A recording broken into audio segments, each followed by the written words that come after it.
The Fourth Grain of Sand. A story by Gord. Chapter 1, Beneath the Quiet Soil. The whisper of Alberta wind carried no warning. It rustled through the wheat like gossip through a church pew, stirring nothing in particular, except maybe Robert Warnell's guilt. At 52, Robert had the hands of a farmer and the stare of a physicist haunted by equations. He should have been hauling seed or tuning his Massey Ferguson. Instead, he was welding the final casing around something that shouldn't exist, the temporal divergence engine, nestled beneath a tarp in his barn. He didn't build it for glory. He built it for revenge. When Shelley died, Robert didn't mourn like others. He didn't curse fate or cry into casseroles. He started reading string theory, quantum paradoxes, obscure fringe journals tucked behind firewalls. Each article whispered the same idea: time isn't fixed. It's braided. And if you could reach into the braid, maybe you could loosen the knot that strangled everything. He had a target in mind. And a reckoning to deliver. Chapter 2, The Clock That Lies. Launch Day. Rain slicked the barn roof in sheets, the sky torn between thunder and silence. Robert's console glowed under a plastic-wrapped keyboard, wires sprouting from its base like mutated roots. The heart of it, the gyroscopic tri-ring array, hummed with barely contained gravity. He ran simulations until the numbers screamed contradiction. Then he added more code. Then, he stopped caring. One fix, he said aloud. One change. Destination, April 16, 1933. Munich Central Station. The man he targeted was still just a bitter failure then, nursing dreams of empire with a hole in his soul. Robert's plan wasn't murder. It was a redirection, a fire alarm, a forged telegram, a lost suitcase with classified contents. Something small. Something clean. He hit execute. Reality tore sideways. Chapter 3, Alberta, version unknown. When Robert returned, he landed hard, choking on dust, ankle twisted, heart pounding like a war drum. The machine was intact. His body was alive. But his farmhouse. It was there. And it wasn't. The barn had solar panels. The kitchen smelled of cumin and recycled air. A child's tricycle sat rusting near the lilac bush. Robert had never planted a lilac bush. He entered the house slowly. The people inside wore uniforms with four-striped epaulets and spoke North American English clipped by German consonants.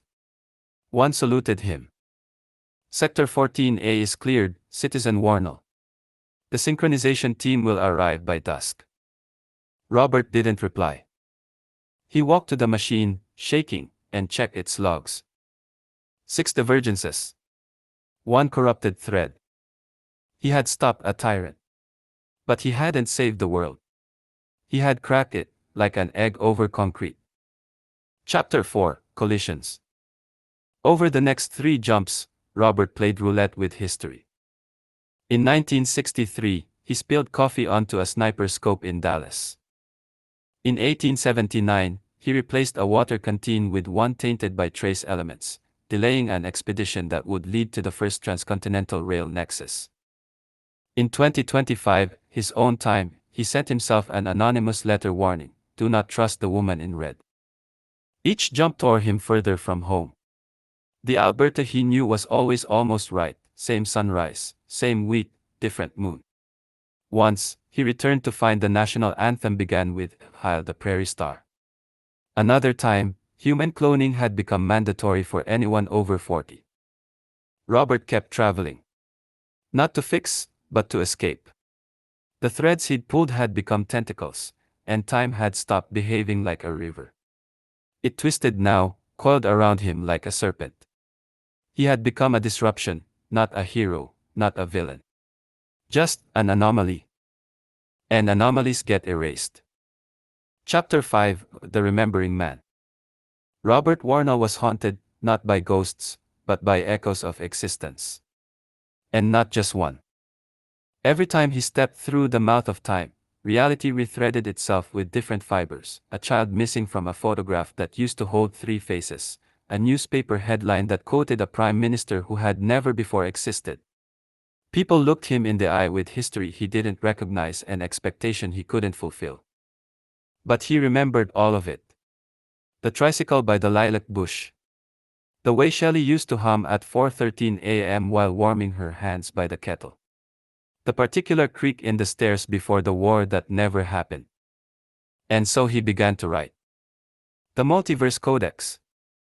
Leather-bound, stitched from reclaimed library spines.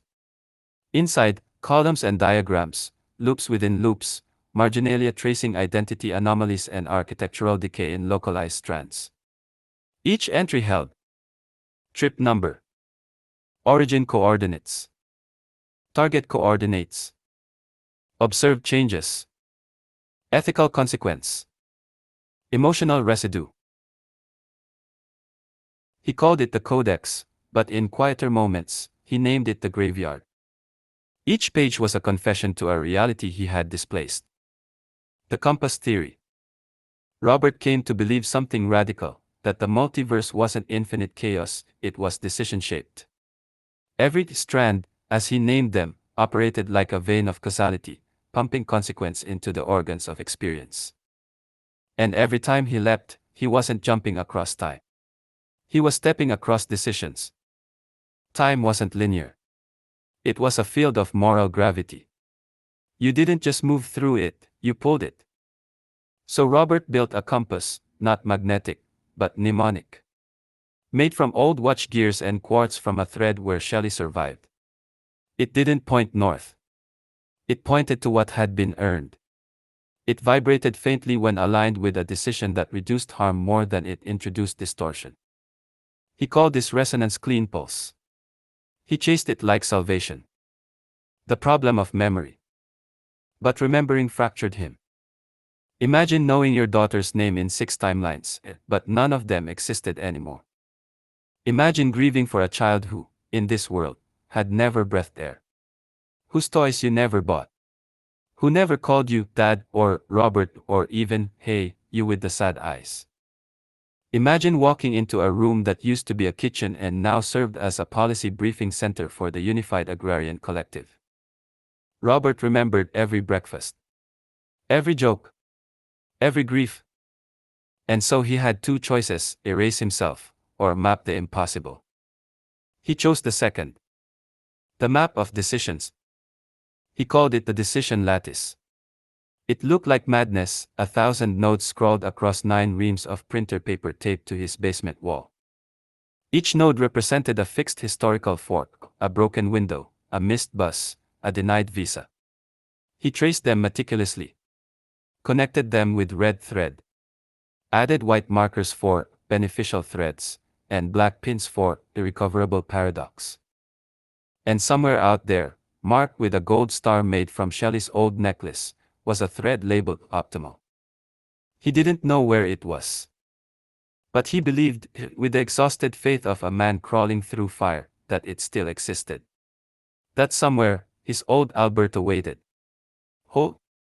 Unwarped. Familiar. The truth in the spiral.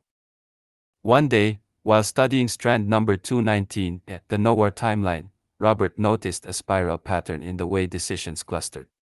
Not random. Not chaotic. But concentric, like rings around gravity. He started theorizing. The more a timeline deviated from compassion, the faster it collapsed. Robert believed that the multiverse wanted to heal, that damage created recoil, and that eventually, any traveler would be drawn toward equilibrium. In his journal, he wrote, "History is not merely a record. It's a wound. And time travel is the scalpel. But even the scalpel must choose when to cut, and when to close." Closing scene, the silent candle. He lit a candle in the original timeline every day at 3:01 a.m., or what he thought was his original timeline. The scent never matched. The flame flickered differently. The wind outside made unfamiliar patterns in the snow. But still, he lit it. Because Robert Warnell, time traveler and thread mourner, believed in something that could not be proven. The world is stitched from choices. And if he remembered them all, Maybe one day, one would remember him back. The end.